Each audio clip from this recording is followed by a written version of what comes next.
So I'm gonna share a bit of what I wrote.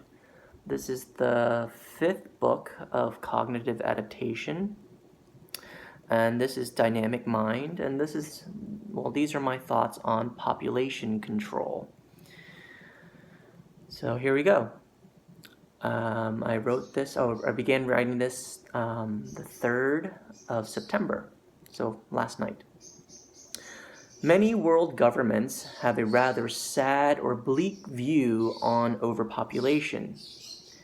We tend to think that overcrowding is the cause to depletion of resources that we all need and want.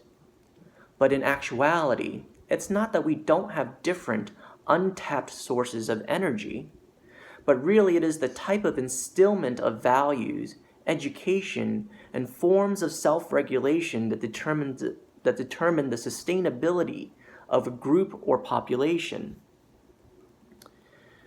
If we take a look at the world on the basis of chemistry and physics, we see that nothing truly is created or destroyed.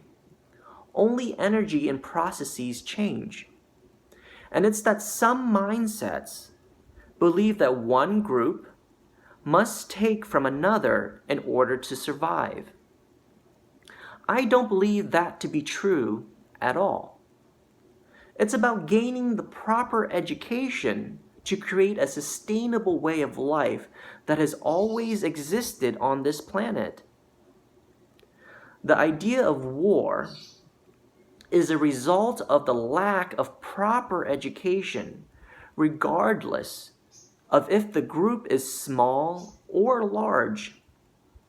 We've had tribal wars since the beginning of time. It is a biological behavior not yet domesticated for modern society. And while traditions, cultures, religions, and government have attempted to create control to teach self-regulation, I believe it still lacks one major thing: structure. It lacks the global structure of how man, from the very beginning stages of civilization, created complexities worldwide. We didn't see the entire picture. And I believe it's where technology will come into play in our everyday lives in the future. The emergence of artificial intelligence, or really what I have defined as cognitive adaptation, is not the elimination of human consciousness.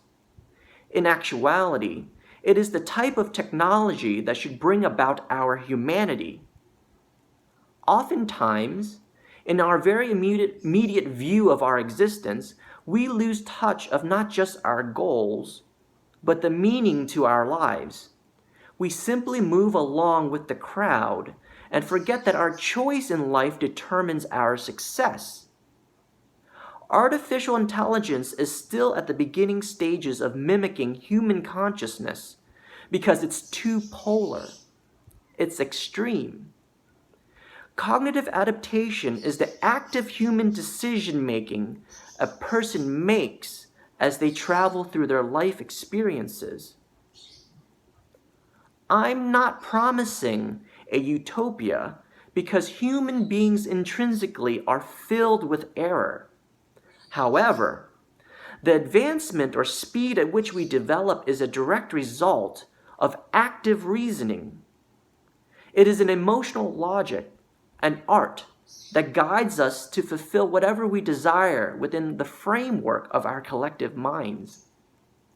An individual, if properly brought up, exposed to the appropriate knowledge and understanding, can not only be sustainable, but also thrive. Again, violence and war is the lack of proper education and controls for an individual to be sustainable. If we cannot maintain ourselves through some form of work, then we steal. Think about that for a moment. It does not matter if an individual is rich, poor, religious or atheist, male or female. If that individual lacks the proper mental instillment and education from the day that they're born, They create some form of pain or violence. We've seen countries, small and large, rich and poor, struggle with this concept of violence. It is the corrupt individual grabbing hold of power through passive or aggressive means and abusing another human being. We just did not remove them fast enough to prevent them from destroying millions of lives. Cultures, societies, etc., that do not look to remove corrupt individuals will always have unrest and war. It does not matter how civilized or how long they've been around. There are minds so corrupt and traditions so evil that it destroys itself.